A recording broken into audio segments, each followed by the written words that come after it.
Magandang araw mga kaibigan. Bigyan natin ng reaction, opinion itong post ni Elmer B. Hugalbot tungkol ito sa kaso na isinampa laban kay Senator Chis Escudero sa COMELEC. Allegedly, may offense daw siya noong 2022 election. Tumanggap daw siya ng donasyon sa isang kontraktor. Ginigipit ngayon ang mga senador katulad ni Senator Chis, sino pa? Senator Villanueva, Senator Jinggoy, yung mga pinaghihinala nila na kakampi ni BP Sara, yung nag-archive sa impeachment case. So ito, inimbestigahan ng COMELEC. At ang COMELEC nagdesisyon na. So, delikado na ba si Senator Chis o ligtas na ba? Ito, just in, sabi ni Elmer B. Hugalbot, Eyebrow Chis is now safe. Safety pala. Ito, isinare lang ni Elmer Hugalbot ang post ng bilyonaryo. Just in, sabi dito. Senator Chis Escudero says the COMELEC's ruling to clear him on an election offense over receiving campaign contributions from a top DPWH contractor affirms his long-standing commitment to transparency, honesty, and compliance with election laws. So, pag-intindi ko dito, ilalabas pa. Siguro, merong insider source ni Senator Escudero, nalaman niya sa loob ng COMELEC na meron ng desisyon ang COMELEC. I don't know kung division ruling ba ito or en banc ruling. Dalawa kasi yan eh. Pwede one division. Then mamaya pwedeng i-appeal sa en banc. So, to me, this is good news. Kung totoo nga. Kasi advance post lang ito ng bilyonaryo. But knowing bilyonaryo, marunong sila, marami silang sources. Na most of the time, tama. Paminsan-minsan, pumapalpak din. Example, bilyonaryo news ang nag-post kahapon na nahuli na ng mga authorities, Interpol authorities, si Attorney Harry Roque sa Netherlands. Akala ko totoong-totoo na kasi bibihirang magkamali ang bilyonaryo. But isa yon sa mga napalpak nila na source. So, lumalabas, hindi pa nahuli. Malayang-malaya pa rin si Attorney Harry Roque. Yung post niya kahapon is nasa Vienna, Austria siya ngayon. Okay. So, going back dito. Maraming inaakusahan sa COMELEC.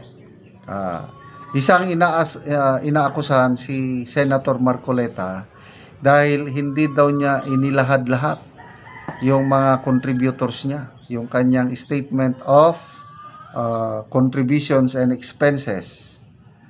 Napag-alaman na incomplete yung statement ni Senator Marcoleta at baka pwede daw siyang imbestigahan ng COMELEC. I don't know kung ano na. Sabi naman ni Senator Marcoleta, yung mga campaign donors niya, very specific yung kanilang kondisyon na huwag kaming isama. Ayaw naming mailagay sa statement mo kami nag-contribute. Parang ganon yung paliwanag. So, I don't know kung naimbestigahan na ba ng COMELEC si Senator Marcoleta. Ano ba? Marami pa eh. But maalala ko, pati ang Pangulong Marcos Jr., meron din siya. Si Ivan Mayrina ng ABS-CBN. Believe na ako sa mga reporters ng ABS-CBN.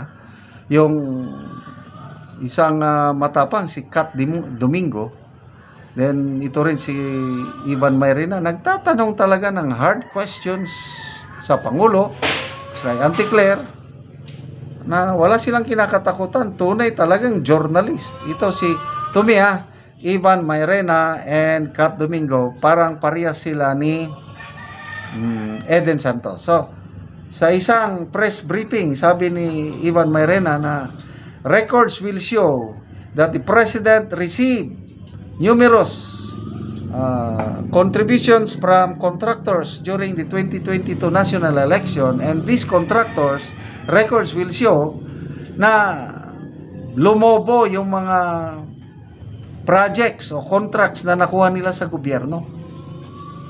What can you say about this? Sabi, tanong niya kay Auntie Claire. Sa Auntie Claire naman, as usual na, trabaho yan ng COMELEC. Imbestigahan ng COMELEC. Next question. Ganon lang. Ay, nako. By the way, ano na ba talaga ang kalagayan ni Auntie Claire? Wala na akong namimiss ko na siya ilang araw na ba, magwa 1 week na hindi nag-pre-press briefing dahil ang Pangulo naman ang personal na nagsasalita kung meron siyang i-report sa taong bayan. Siya na ang palace press briefer, ang Pangulo na. Pinaka-latest na press briefing ng Pangulo. Although siya lang, walang press. Siya lang. Parang recorded, ganito, na may report ako sa inyo. May linapitan kami, abogado ni Saldico, na binablockmail kami. Sinabi na kung hindi na namin ika-cancel ang passport ni Saldico, hindi na nila ilalabas ang mga video. Hindi kami magpapa-blackmail, sabi ng Pangulo. Ilabas nyo lahat ang inyong mga videos. Basta ituloy namin ang pag-cancel ng passport ni Saldico. Hindi kami takot, hindi kami magpapa-blackmail sa isang criminal. Something like that, yung report ng Pangulo. Okay? So, sumagot naman ang abogado ni Saldico, walang katotohanan yan. Hindi ako lumapit sa Pangulo o kanino man. So, sino ngayon ang nagsasabi ng totoo? Ang abogado o ang Pangulo? Ako, mas naniniwala ako sa abogado. Kasi, sorry to say this, nawalan na ako ng tiwala sa Pangulo. Marami siya kasing sinasabi na iba naman ang katotohanan. Anyway, opinion ko lang ito. Labanan ngayon is battle of public opinion. Balik tayo sa isyo. Ano nang mangyayari? Ito, COMELEC offense ito. Kumusta naman yung kaso? Kasi nagsalita noon si Secretary Remulla pa na mga inirecommend din nilang kasuhan related sa flood control project ay Senator, yung tatlong senador.